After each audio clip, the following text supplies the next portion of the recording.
Felipe VI es proclamado rey de España. Fausto Vallejo renuncia a su cargo como gobernador de Michoacán. Es muy claro que el gobierno federal se mantiene firme, seguirá trabajando de manera coordinada entre las dependencias federales y estableciendo estrecha coordinación con la autoridad local.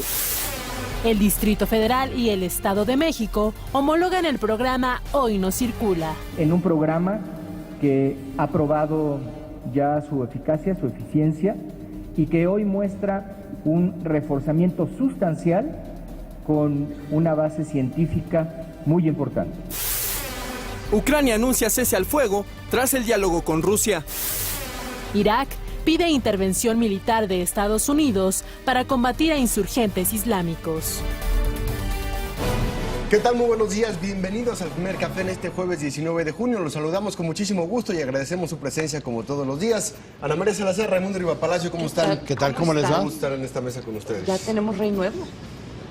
Y cayó otro rey a nivel otro. deportivo también. Sí. Uy, no, sí, ese sí fue un escándalo. España va en declive, ¿verdad?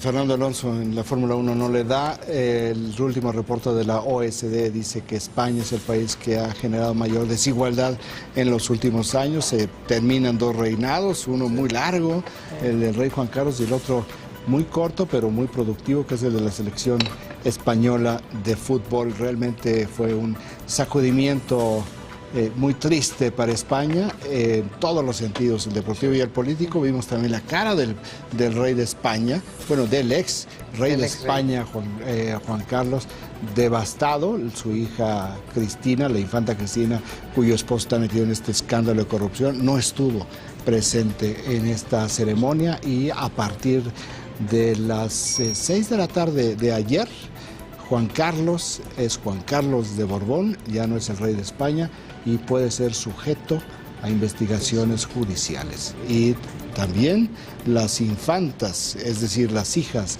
de Juan Carlos y Sofía, hoy súbditos del Reino de España, dejaron de pertenecer a la Casa Real. Por tanto, también la inmunidad que le daba la monarquía queda anulada. Entonces, bienvenida la familia del rey Felipe VI a la realidad legal en España. Este es un tema que sí está en el país informativo, que está dominado en 34% de los impactos por la renuncia del gobernador, no la renuncia, el anuncio de la solicitud de licencia por parte del gobernador Fausto Vallejo. Ayer, ¿cómo? A través de la red social, no a través del Congreso, no a través de sus electores, de los michoacanos, que es lo que debería de ser, sino fue a renunciarle al presidente de la República y anunciar que pediría licencia a través de una cuenta de Twitter. Definitiva, Raimundo. Sí, es una licencia. Ya no va a regresar. Ya casi es un pleonasmo. El segundo tema que nos proporciona la agencia Intélite, con 23% de los impactos, lo acabamos de ver, es que se endurecen las condiciones para el Hoy No Circula. Ayer se lo adelantamos.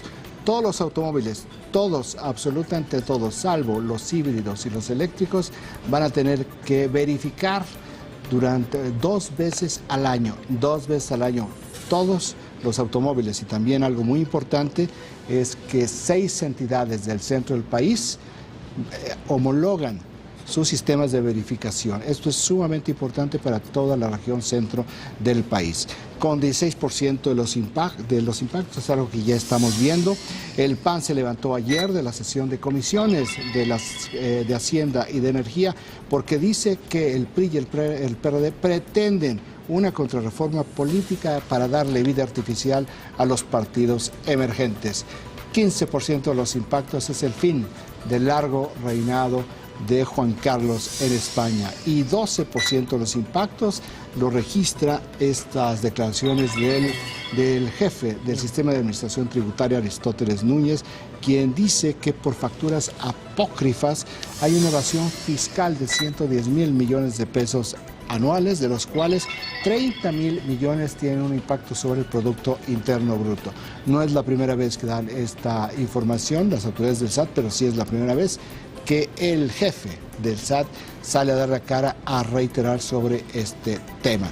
Este es lo que se tiene en el PAI informativo, que no incluye una tragedia derivada de la felicidad del empate mexicano. Antier en la noche, un mexicano aparentemente en estado de ebriedad que iba en un crucero que iba de Fortaleza a Recife, es decir, de donde jugó la selección a donde va a jugar, el mismo crucero donde viaja el expresidente Felipe Calderón, se tiró 14 pisos al mar. Ayer, alrededor de las 8 de la noche, las autoridades brasileñas anunciaron que dejaban de buscarlo. No sabemos cuál es la suerte de este mexicano, no se ha informado todavía de su nombre, pero cayó al mar en el Atlántico Sur y ya no lo están buscando. Provocó que se retrasara todo este barco con mexicanos que van al partido un día más. El juego es el lunes, entonces tienen tiempo para demorar un poco. Bueno, pues vamos con la información importante del día, porque el gobernador de Michoacán, Fausto Vallejo, pidió licencia definitiva al cargo.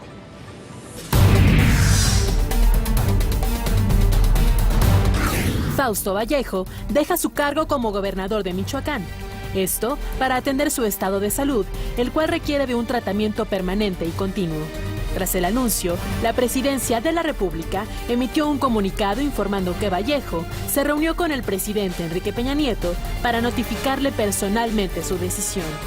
Más tarde, el jefe del Ejecutivo aseguró que el gobierno federal continuará con su estrategia en Michoacán. Ante esta decisión tomada por el gobernador, es muy claro que el gobierno federal se mantiene firme, seguirá trabajando de manera coordinada entre las dependencias federales y estableciendo estrecha coordinación con la autoridad local, con quien el Congreso resuelva que sea el gobernador. El 15 de febrero de 2012, Fausto Vallejo rindió protesta como gobernador de Michoacán. Para abril de 2013, solicitó una licencia de 6 meses para ausentarse del cargo y atender sus problemas de salud. En su lugar, quedaría el secretario de Gobierno Jesús Reina. A su regreso, se puso en marcha la estrategia integral para Michoacán, para la cual se nombró a Alfredo Castillo como comisionado.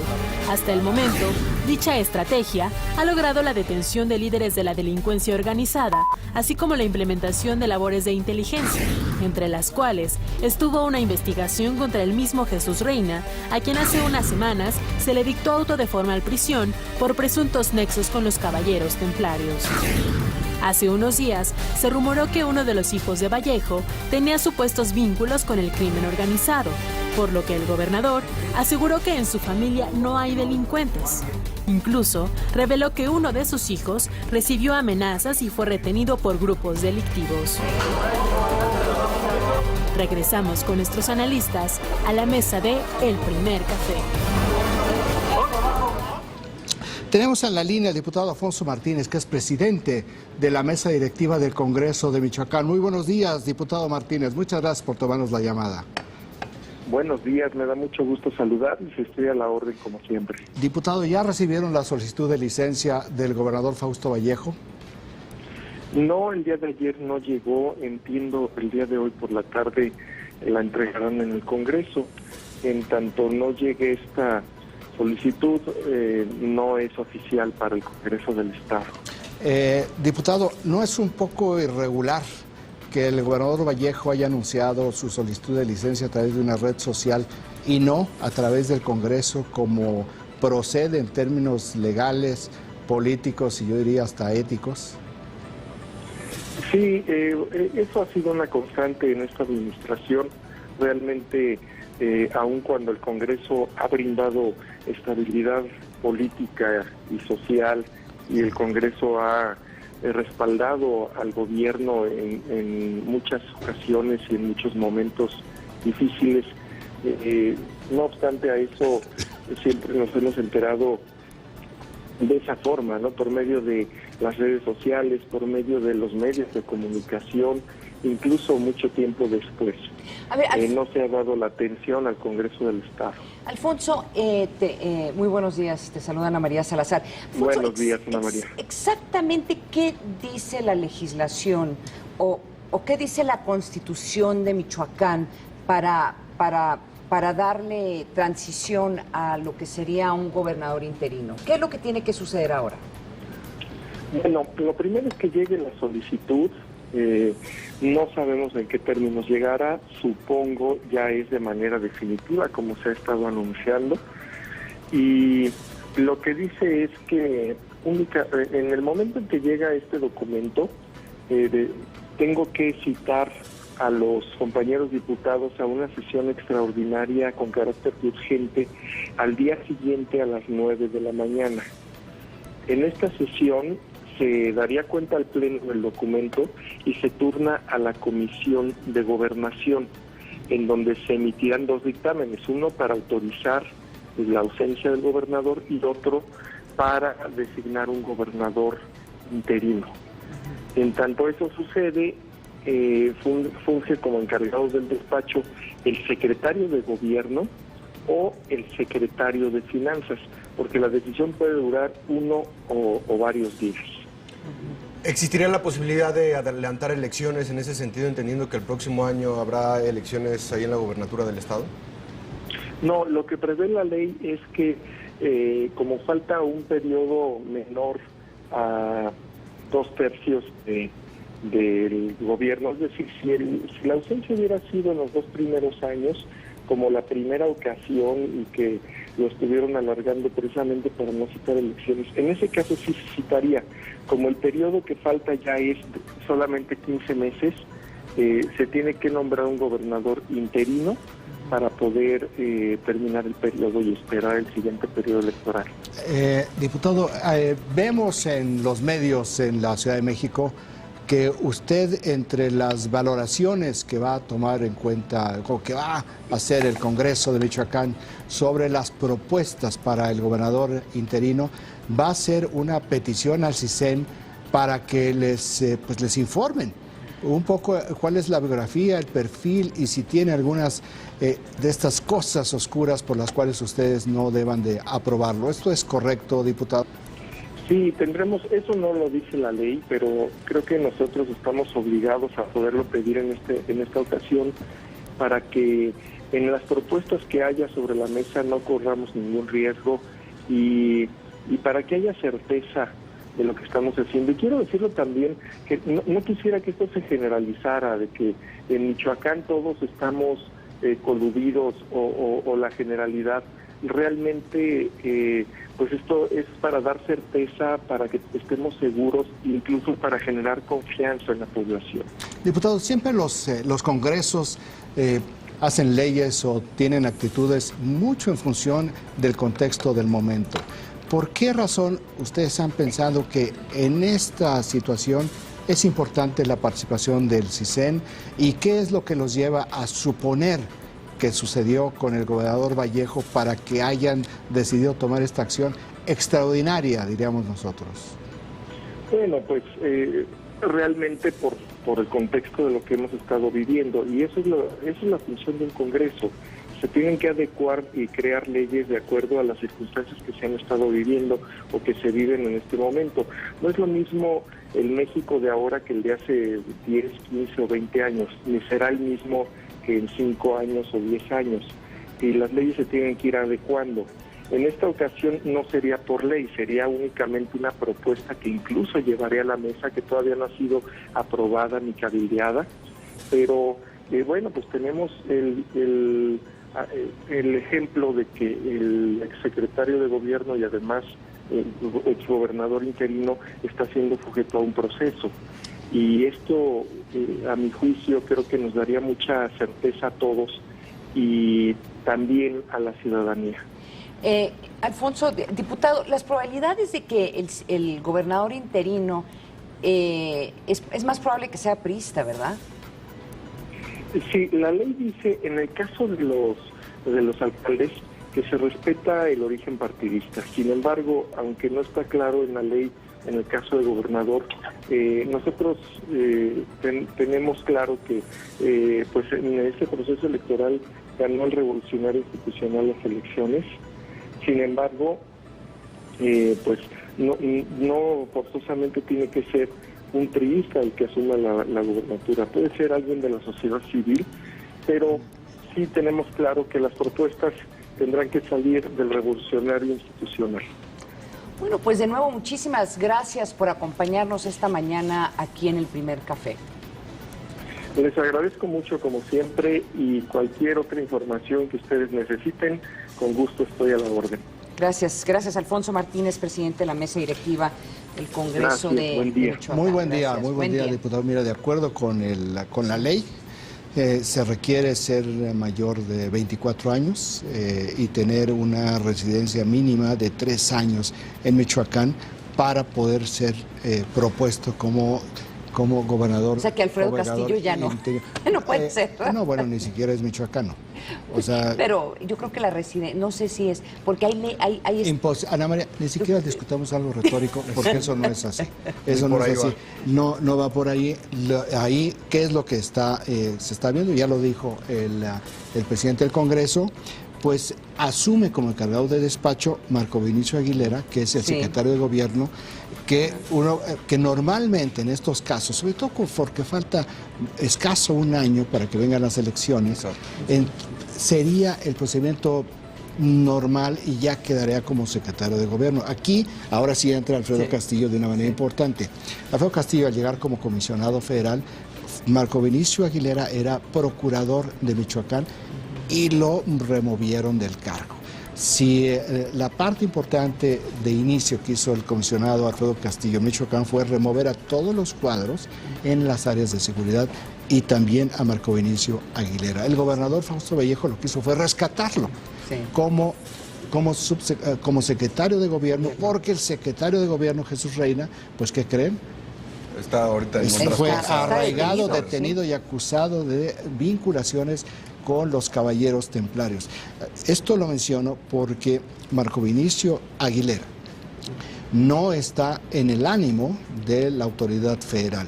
Y yo creo que en este momento, de manera muy clara, la autoridad federal tiene mano sobre lo que va a suceder con el caso del interino en Michoacán. ¿Por qué razón? Porque la autoridad federal, de alguna manera, obtuvo la información que lleva a la salida de Fausto Vallejo. Se ha mencionado, y se los podemos decir ahora, se ha mencionado, y se menciona en los medios, la presunta vinculación del hijo del gobernador Vallejo, Rodrigo Vallejo, con el cártel de los Caballeros Templarios. Hay una fotografía que circula desde el viernes pasado en las redes sociales que llevó al secretario de Gobernación, Miguel Ángel Osorio Chong, al lunes a declarar que no iban a permitir, no iba a haber tolerancia en ningún caso con respecto a la delincuencia organizada, y se refería específicamente a Michoacán. Pero, y lo que les digo, les podemos informar que no únicamente existe esa fotografía, que el gobierno federal tiene un video, como se ha venido manejando en los medios, un video de el hijo del gobernador Rodrigo Vallejo con Servando Gómez, apodado La Tuta, donde es irrelevante si fue llevado con amenazas, si fue llevado con coerción.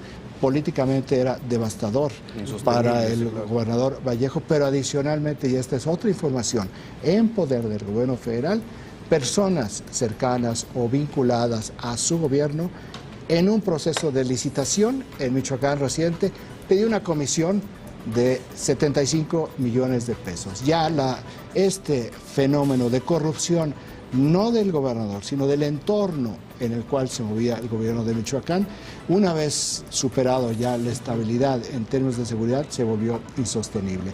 Estas son dos de las variables, o las dos variables centrales que llevan a la anunciada licencia del gobernador Fausto Vallejo. Ahora, yo quisiera retomar esta petición que hicieron de que el CISEN vetara básicamente le están pidiendo que veten sus candidatos. Sí. Y es una cosa, y no es la primera vez que se le pide al CISEN que ejerza estas funciones de vetar candidatos o más que nada candidatos.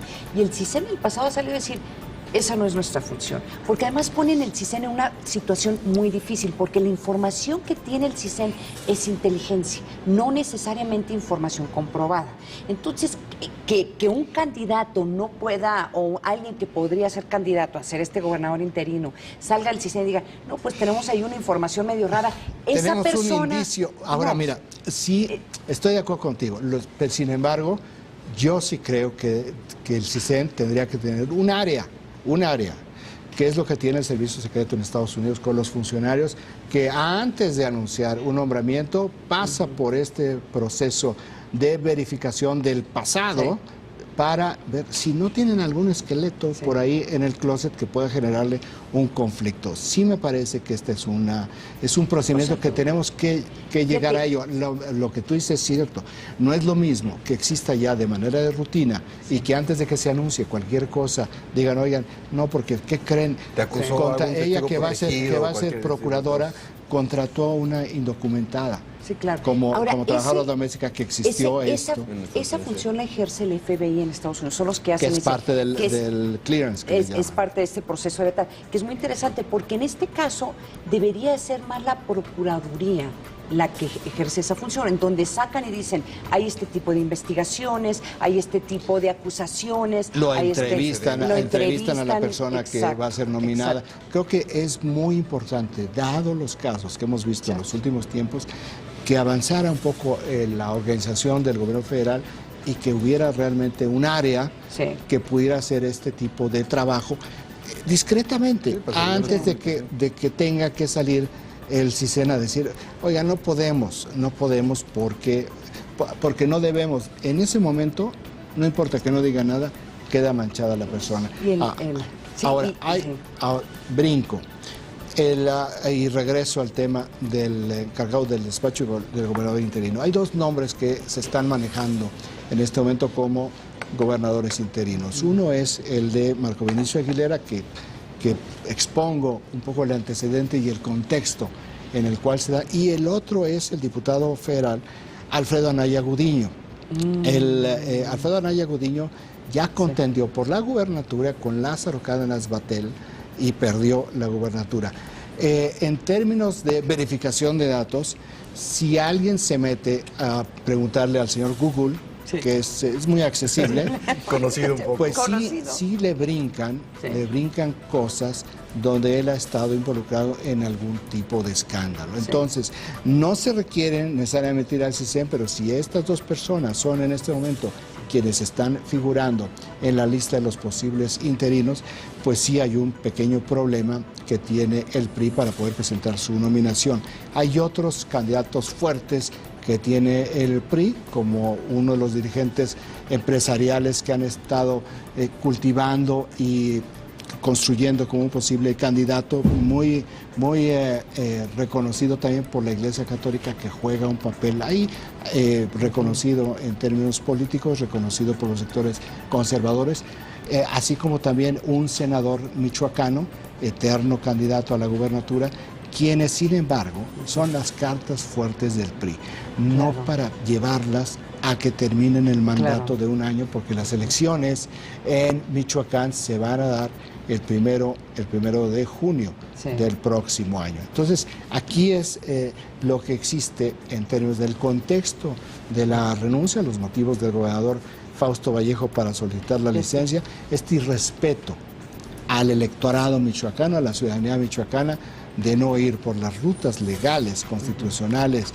y políticas, de primero solicitar la licencia en el Congreso y después hacer el anuncio público. O por lo menos mandarles el papelito y en ese momento lo tuiteas, ¿no? Eso lo mínimo de respeto a las instituciones. Y lo que tenemos en Michoacán finalmente es una situación de una gubernatura acéfala, porque si bien el gobernador sigue siendo gobernador, perdón por este tipo de juego de palabras, la realidad es de que hay un vacío de poder en la estructura de poder. ¿Y qué significa para la continuidad del gobierno federal y todas las acciones que ha tomado dentro del Estado? Ya lo dijo el presidente Peña Nieto ayer, lo acabamos de ver, que no hay ninguna variación, y efectivamente no hay ninguna variación, y el tema, por eso subrayé los motivos, no es la seguridad, que ese era el problema en octubre del año pasado cuando regresó de su larga enfermedad y convalecencia, sino el tema de la corrupción. Y claro, el objetivo de quien vaya a ser el gobernador interino es básicamente preparar al Estado para las elecciones, que se puedan llevar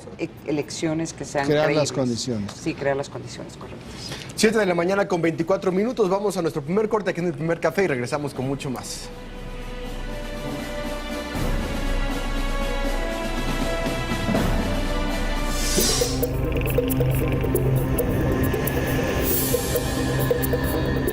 Puerto Madero, Chiapas, ubicado en el municipio de Tapachula. con aproximadamente 15,000 habitantes, lugar donde se manifiesta el problema de contaminación más fuerte de aguas residuales en Chiapas.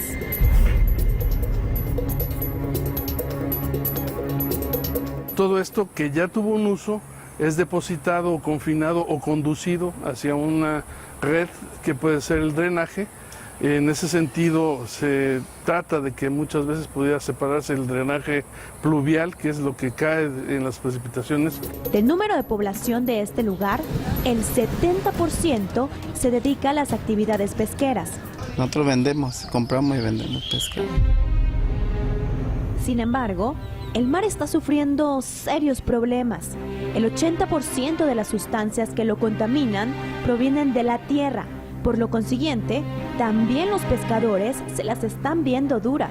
Lo que más afecta a la pesca son las contaminaciones de las fábricas, los desperdicios de las fábricas. Eso baja pues y entra, contamina el agua. Más que por eso no hay pesca, pues porque la agua está contaminada, el pescado se va para otros lugares. A la gente pobre que mete los oficios no les hacen caso. Nosotros vivimos de esto, pero pues ni modo, ellos pueden más que nosotros. Los que están trabajando allí en el puerto vierten el agua directamente, tal como va de proceso al mar, contaminando el mar. Los peces están muriendo. Vean cómo flotan en el agua. Cada vez son más los que amanecen en esta condición.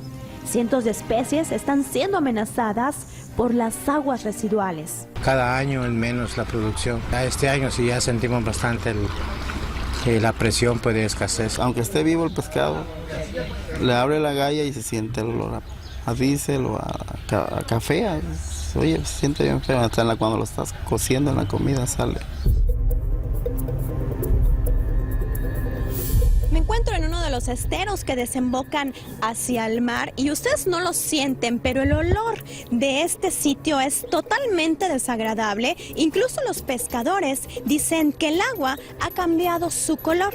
Se han vuelto turbias y todas las especies marinas que habitan en esta zona están contaminados gracias a todos los desechos que arrojan a estas aguas.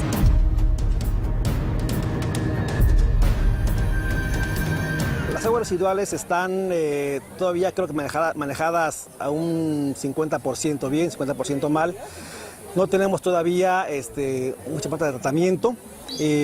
Las que están trabajando a buena capacidad, pero aún se vean muchas aguas residuales sin tratar. De 145 plantas residuales en Chiapas, solo 29 se encuentran en operación, 15 en operación deficiente al 80%, 38 fuera de operación y 63 se encuentran en construcción. Los pobladores piden apoyo para solucionar este problema que afecta a cientos de familias de la zona y genera un deterioro importante al medio ambiente y que las empresas sean reguladas para no contaminar más. Carolina Loranca, Proyecto 40.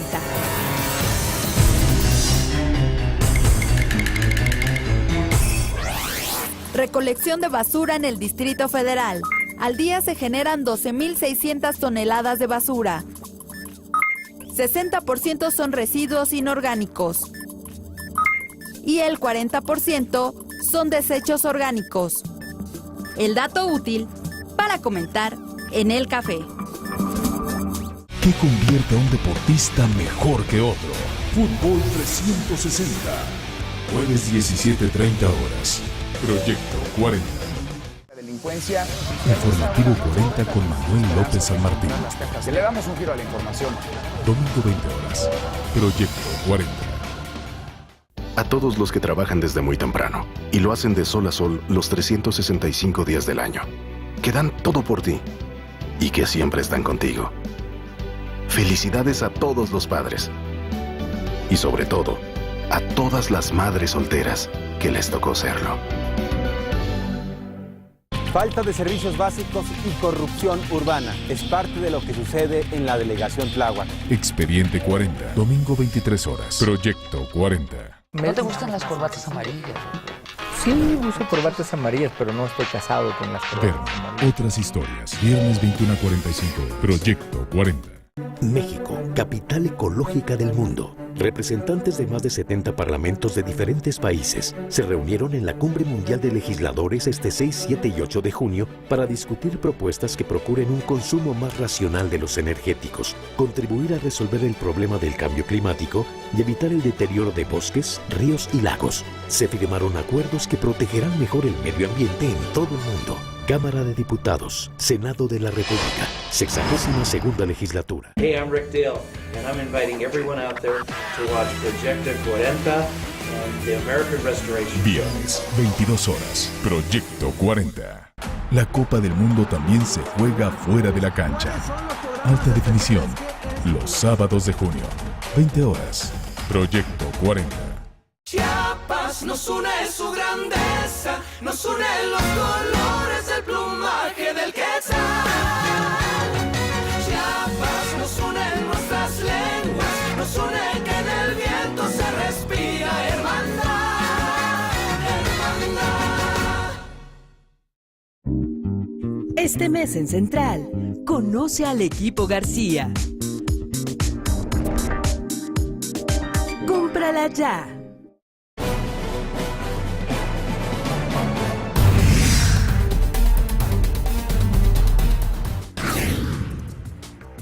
Los 6 estados que conforman la megalópolis acordaron homologar sus programas de verificación vehicular. Los verificentros en Morelos, Puebla, Hidalgo, Tlaxcala, el Estado de México y el Distrito Federal incorporarán tecnologías de punta y sistemas de control de calidad a fin de tener los mismos criterios para otorgar hologramas. Es un acuerdo sin precedente en un programa que ha probado ya su eficacia, su eficiencia, y que hoy muestra un reforzamiento sustancial con una base científica muy importante. El compromiso que yo asumo públicamente el día de hoy es no esperar hasta el 2015, que es la fecha límite, sino que este mismo año tomar las medidas necesarias, porque evidentemente debemos garantizar que los equipos sean los mismos que se están utilizando en las demás entidades federativas. Además, se presentó la modernización del programa Hoy No Circula para el Distrito Federal y el Estado de México. Y consiste en que los automóviles exentos, híbridos y eléctricos no se verifican.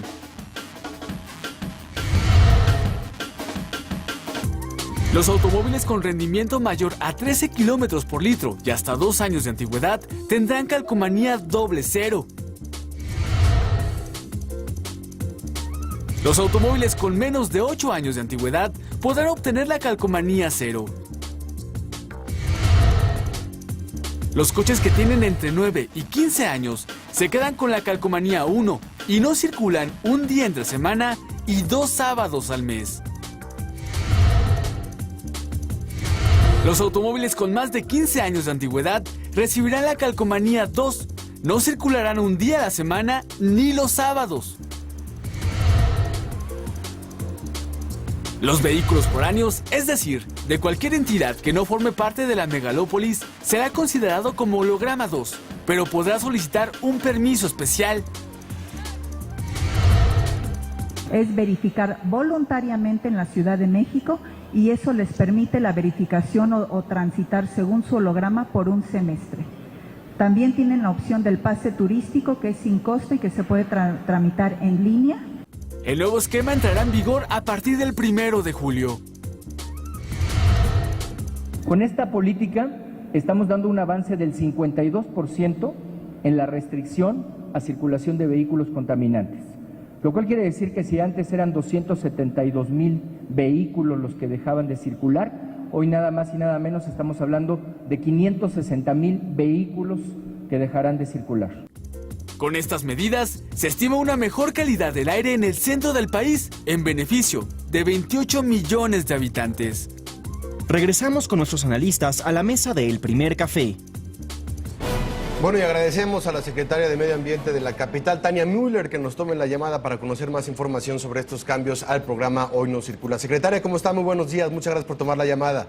No, muy buenos días y gracias por el espacio. Secretaria, escuchábamos ya en la nota anterior los puntos principales sobre los cambios a este programa. ¿Por qué ahora, entendiendo que es también un tema que va a afectar a muchos automovilistas en ese sentido, secretaria? Mira, en la Ciudad de México tenemos, o en la zona metropolitana, como bien saben, 5 millones de vehículos, de los cuales el 80% tiene un uso particular.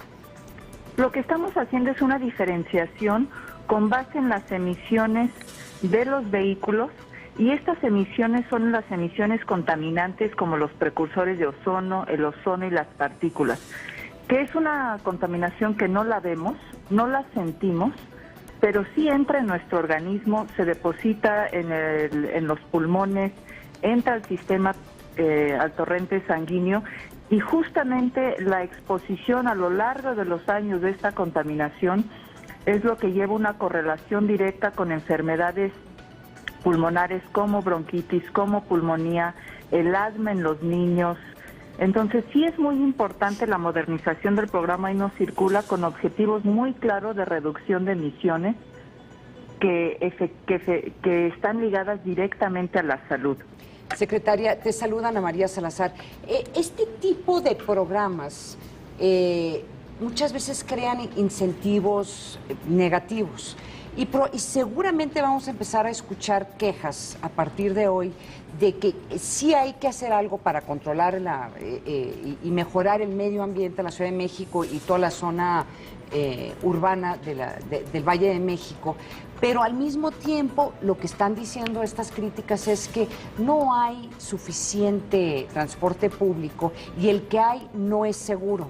Entonces yo te pregunto, por ejemplo, los sábados, en donde mucha más gente va a tener que usar transporte público, y sabemos que hay menos transporte público, por ejemplo, los fines de semana, ¿qué va a pasar con toda esta gente? Los incentivos van a ser o comprar carros usados, o hacer, no sé, ¿cuál es la solución de esto?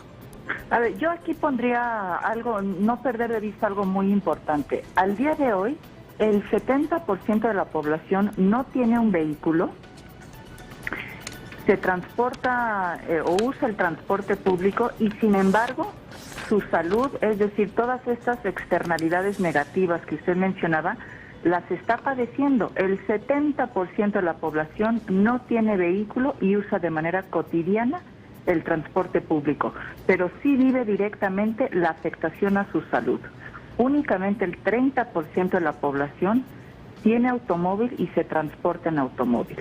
Entonces, ¿qué es lo que estamos haciendo? Estamos haciendo, y justamente de ahí también la importancia de que los gobernadores de la megalópolis y el jefe de gobierno hayan anunciado la homologación de la verificación. Secretaria, no es que esto sea una crítica a esta política. Creo que a largo plazo hay más cosas, de hecho, que se van a tener que hacer, restringir hasta más el uso del automóvil en la Ciudad de México. Pero lo que se está haciendo a partir de hoy es que el 30%, por lo menos en la Ciudad de México, un porcentaje importante, este 30%, ya va a tener que hacer uso del transporte público, que como sabemos es un transporte público que es muy criticable, y si luego le adicionamos todo este otro grupo importante de personas afuera de la Ciudad de México que tienen que venir o quieren venir a la Ciudad de México, en donde también en los estados no tienen muy buen transporte público, ¿no vamos a crear una crisis aquí, por lo menos a corto plazo? De ninguna manera, y le voy a decir por qué.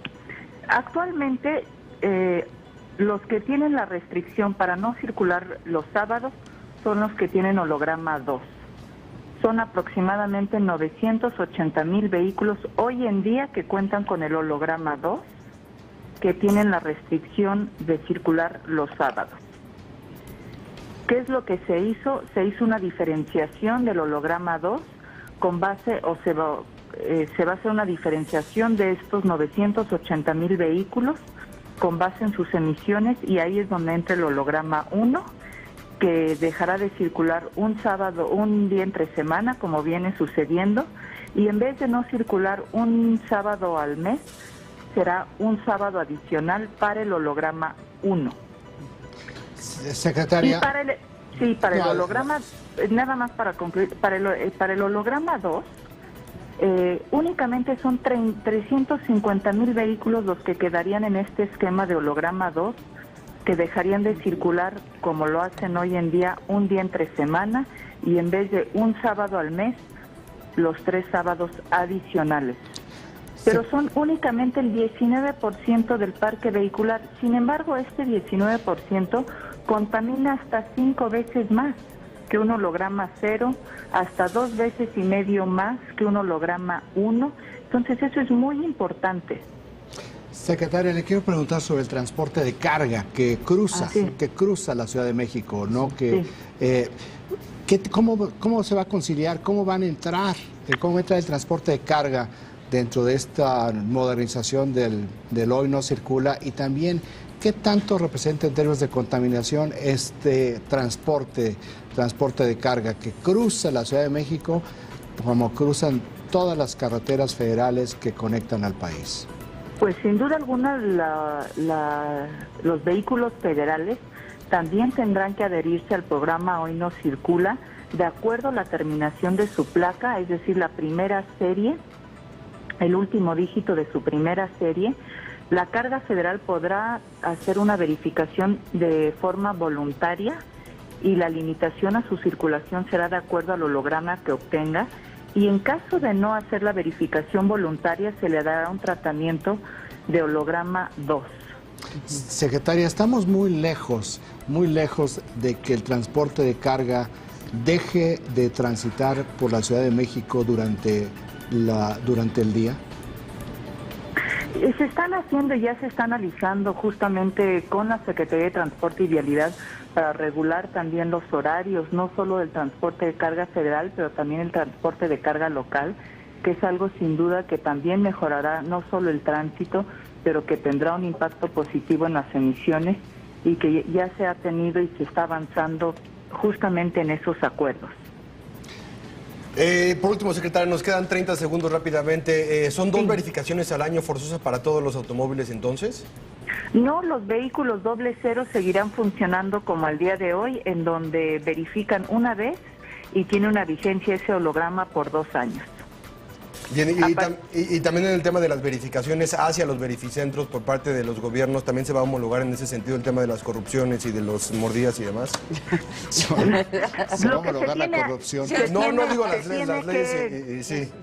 Sin duda alguna se tiene ahí que hacer mucho más estricta la vigilancia, que es lo que hemos en la Ciudad de México.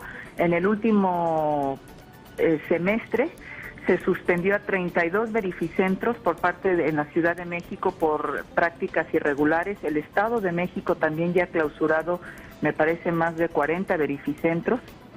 La Ciudad de Puebla va a renovar por completo su concesión en cuanto a los verificentros. Entonces, sin duda alguna, esa es también una acción regional muy importante en donde se está reforzando la vigilancia de los verificentros y donde tendrán que tener un cumplimiento en las prácticas y en la forma en que realizan el procedimiento de verificación. Secretaria, muchísimas gracias por tomar la llamada y estos minutos. Al contrario, muchas gracias por el espacio. Buen día. Gracias. A ver. Es la primera modernización del Hoy No Circula en 20 años. Sí. O sea, finalmente es hace 20 años. El jefe de gobierno del Distrito Federal, Miguel Ángel Mancera, estaba tan eufórico que puso en un tuit: sin el programa Hoy No Circula, la salud mejora. Bueno, afortunadamente se dio cuenta rápidamente y lo corrigió, ¿verdad? Pero bueno, ¿qué tal, Es que, bueno, lo que pasa es que sí es muy importante este programa. No, sí. Es muy importante, Raimundo, y tal vez mis preguntas sonaban a que estaba yo criticando el programa. No estoy criticando el programa, lo que yo creo que les faltó es también en ese, no solamente eso, sino prever lo que, por ejemplo, dice este tuit: la gente compra el vehículo a sus posibilidades, ahora el derecho a circular se lo quitará el gobierno, es el colmo. Yo creo que tal vez es un poquito exagerado el tuit, pero es un sentimiento que va a ir surgiendo. Es una preocupación. Es una preocupación por una parte, y por otra parte no anunciaron un programa en donde la gente también pueda decir, bueno, vamos a tener o más transporte público, vamos a tener va a mejorar el transporte, va a haber más seguridad. O sea, no hubo en ese evento un anuncio sobre qué va a pasar con el transporte público, y lo hacen en un momento en donde la línea 12 sigue pues por lo menos en 20 estaciones sigue sin funcionar. Entonces, yo creo que se tenía que hacer un anuncio, y eventualmente, como tú comentaste ayer, Raimundo, va a llegar un momento en que van a tener que hasta cobrarle a la gente por entrar a ciertas partes. Que son las tendencias a nivel internacional. Como un impuesto, ¿no? O sea, un impuesto de que entras para poder entrar a ciertas partes de la ciudad. Yo creo que para allá va. Pero cuando tú haces este tipo de propuestas, tienes que tener mucho cuidado, porque vas a afectar a mucha gente, aunque ella quiso decir que era mínimo, pero sí vas a afectar a un número interesante de personas, y no hicieron ningún anuncio sobre el transporte público. Fíjate, es un asunto de cómo se entiende la opinión pública. Exacto. Es 30% de los automovilistas, 30% que tienen acceso a medios de comunicación o están en medios de comunicación. Este es un asunto donde no se pueden ver los números de una manera mecánica y de una manera fría. Se tiene que ver con qué es lo que se tiene que hacer precisamente para que este sector, que si bien es minoritario y que si bien se beneficia la salud de todos, no únicamente del 70%, sino de todos, puede no sentirse tan agraviado.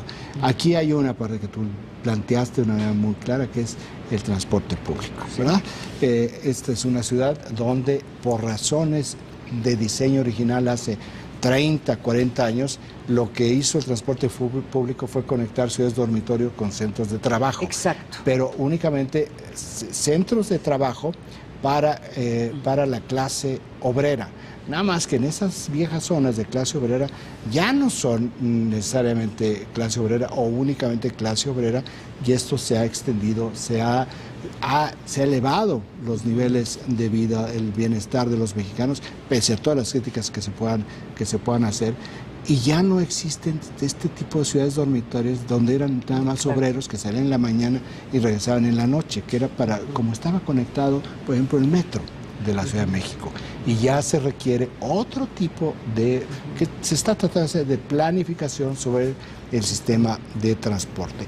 Se va avanzando, pero no a la velocidad como este tipo de medidas que empiezan el 1 de julio se van a hacer. Es importante muchísimo porque hay una serie de avances científicos y de combustibles y también de tipos de contaminación que no existía hace 20 años. No quiero decir que lo que vivimos hoy se tenía hace 20 años y no se hizo nada, no, sino que cada vez hay un mayor conocimiento de la contaminación, hay un mayor agravamiento de los procesos de contaminación del aire y se están teniendo que tomar medidas.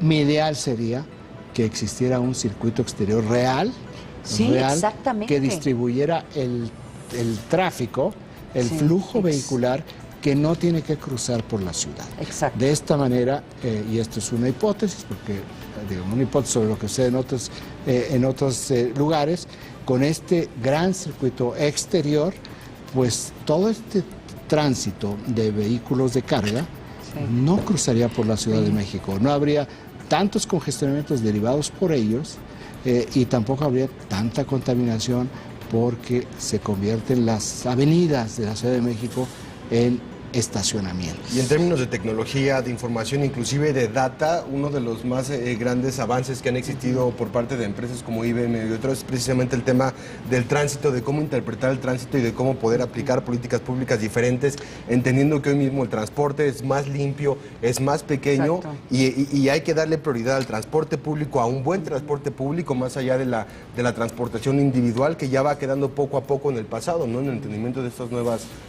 investigaciones por parte de instituciones con respecto a la movilidad. Ay, vamos a ver el tapete de calcamonías que vamos a tener en el carro y estoy tratando de descifrar cuál es cuál, pero bueno.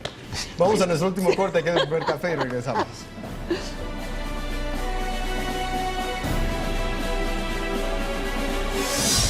A 3 semanas del inicio de los operativos blindaje en Veracruz, el coordinador general de comunicación social de la entidad, Alberto Silva Ramos, aseguró que los resultados han sido favorables. Durante la presentación del informe sobre los logros alcanzados de este programa, el funcionario destacó la coordinación entre los órganos de seguridad estatales y federales para rescatar a varias personas privadas de su libertad. El viernes 13 de junio, la Policía Estatal rescató de sus secuestradores a una joven de 16 años que había sido reportada como desaparecida 24 horas antes en Córdoba. Apenas este lunes 16 de junio, la Policía Estatal, en coordinación con la Secretaría de Marina Armada de México, rescató en el municipio de Nogales a una mujer reportada como desaparecida en el municipio de Río Blanco. Además, dijo que ya se investiga sobre el hallazgo de una fosa clandestina en la región de Tres Valles, en la cuenca del Papaloapan, de la que hasta el momento se han exhumado 28 cuerpos. La Procuraduría de Justicia informó que inició las averiguaciones correspondientes y el resultado de las mismas se dará a conocer de manera oportuna. Silva Ramos también reveló que, de acuerdo con la PGR, los índices delictivos en la entidad han descendido en los primeros meses del año, lo que pone a Veracruz por debajo de la media nacional. Proyecto 40.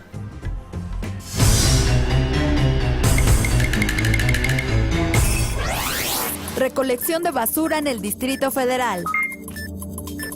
Una persona genera 1.5 kilogramos de residuos al día. Se destinan 3 millones de pesos para el manejo de los desechos. El dato útil para comentar en el café. Vivir por el momento es el espíritu de Brasil.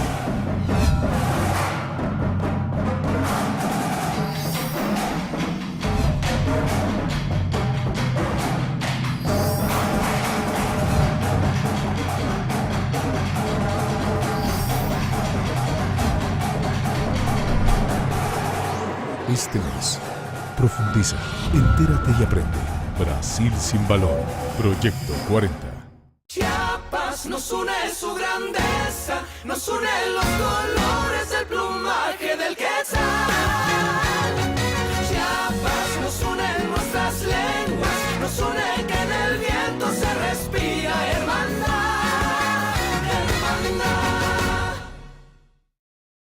Este es uno de los varones más hermosos que he visto. Los chicos de mi vida. La vida es cine. Sábado 22:30 horas. Proyecto 40. Acompaña a Roberto O'Farrill a ver más allá de las ideas y del conocimiento para rescatar el pulso de la fe. Domingos 16:30 horas. Proyecto 40. Oscar Mario Beteta te brinda una visión más allá de lo que hoy es noticia y mañana será historia. Visión 40. Lunes a viernes, 14 horas. Proyecto 40. Con la Cruzada Nacional contra el Hambre se han instalado más de 3,000 comedores comunitarios a lo largo y ancho del país, donde niños, mujeres y adultos mayores tienen la alimentación de calidad necesaria para prosperar. La Cruzada ha hecho posible que más de 3 millones de personas estén comiendo mejor. Cruzada Nacional contra el Hambre. Un año cumpliendo. Mover a México. Gobierno de la República. Tengo 5 temas. A ver, pago por ver. Pagas por el pan 2. ¿Lo tomas o lo dejas? Martes y jueves, 21:30 horas. Proyecto 40. Este jueves en Los Borgia. El único rival para la ambición podría ser el amor. Usted, cardenal, ha estado rondando a mi esposa. ¡Pero termina! ¡Aquí! Acerca tus labios a los míos. Quiero respirarte. Y yo besarte. Dios está viendo. La Biblia dice eso. Y es un Dios celoso. Los Borgia. Jueves 22:30 horas. Proyecto 40. Cuídalos con Danonino, porque tiene el doble de calcio de la leche y a diferencia de otros lácteos está fortificado con vitamina D que ayuda a que el calcio se absorba. Con Danonino, juntos los ayudamos a crecer. Las jugadas que están escribiendo la historia están en Café Deporte Express. Lunes a viernes, 19:30 horas. Proyecto 40.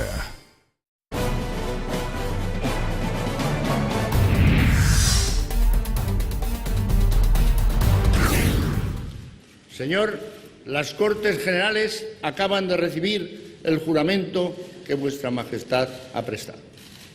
En cumplimiento de la Constitución, queda proclamado rey de España, don Felipe de Borbón y Grecia, que reinará con el nombre de Felipe VI.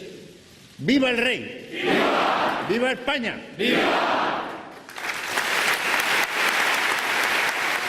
Inició la era de Felipe VI, el segundo rey de la España democrática. Frente a las reinas Leticia y Sofía, la princesa de Asturias Leonor, la infanta Sofía y representantes de la ciudadanía, el monarca enunció su primer discurso, el cual fue un homenaje de gratitud y respeto hacia su padre Juan Carlos de Borbón, quien ayer formalizó su renuncia al trono para dar paso a su hijo.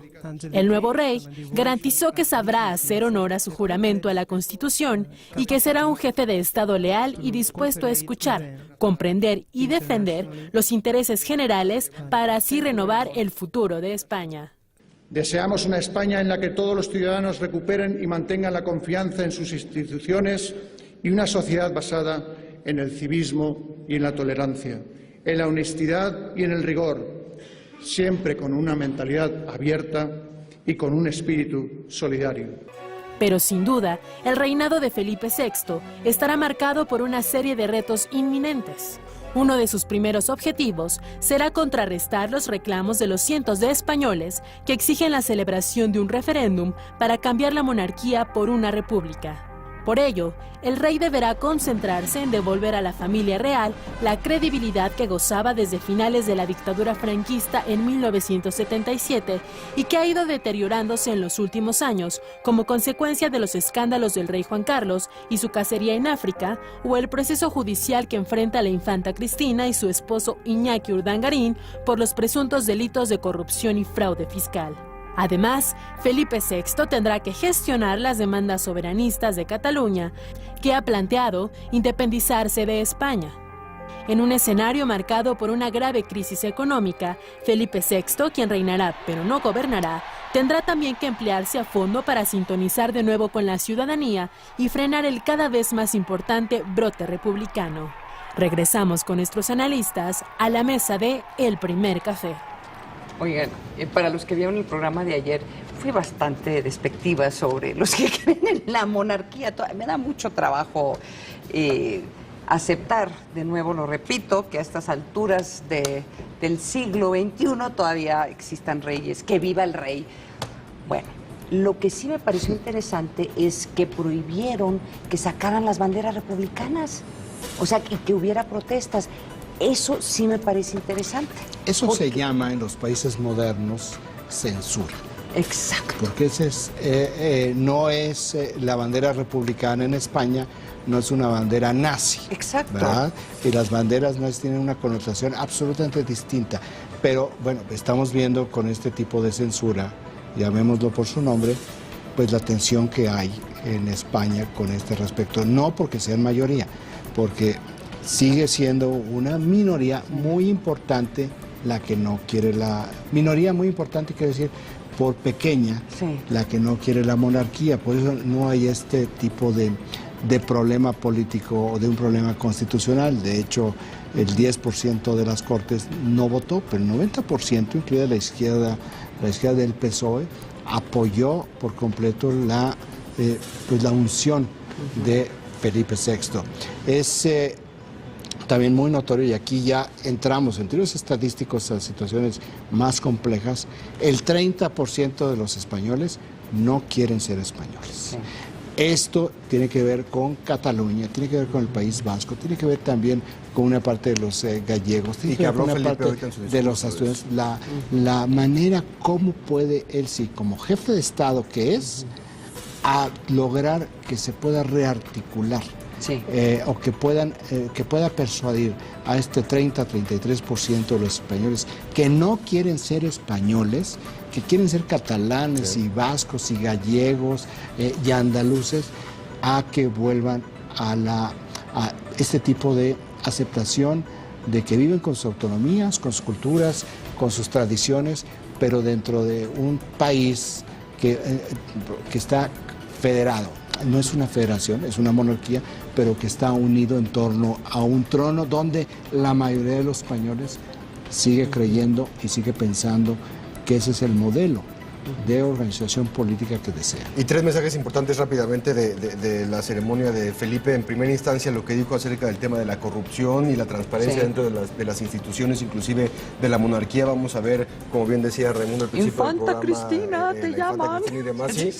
Por otra parte, el tema de la unión de España, que también lo dijo y lo mencionó en su discurso. Y en tercera instancia, la austeridad de la ceremonia. Ya se había anunciado y demás, pero sí, una ceremonia, es una ceremonia importante que se vea a ustedes.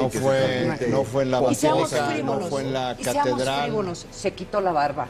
Y se quitó la barba. Se quitó la barba. Nos vamos, Raimundo, Ana María, muchísimas gracias. Nos vemos mañana a las 6 en punto aquí en El Primer Café. Buen día. Buen día.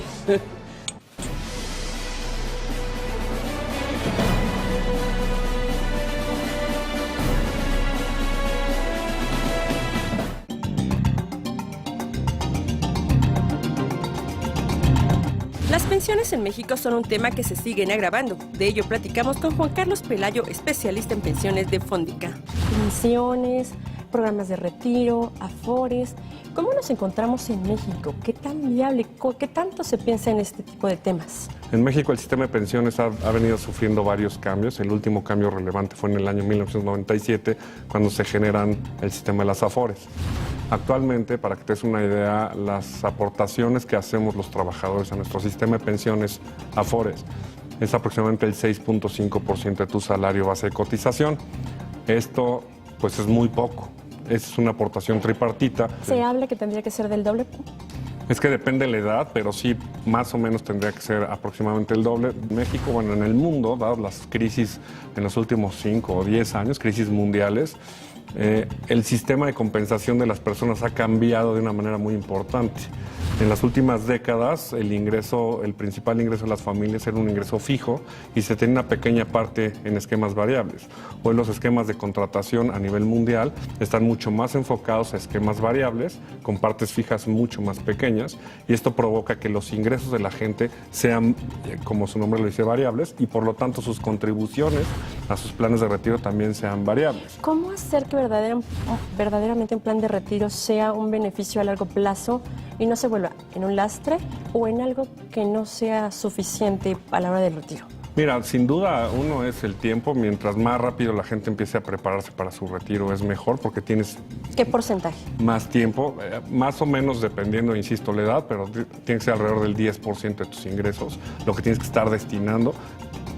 En concreto, será mejor que las autoridades e iniciativa privada hagan lo propio o tendremos una bomba de tiempo que no se podrá controlar.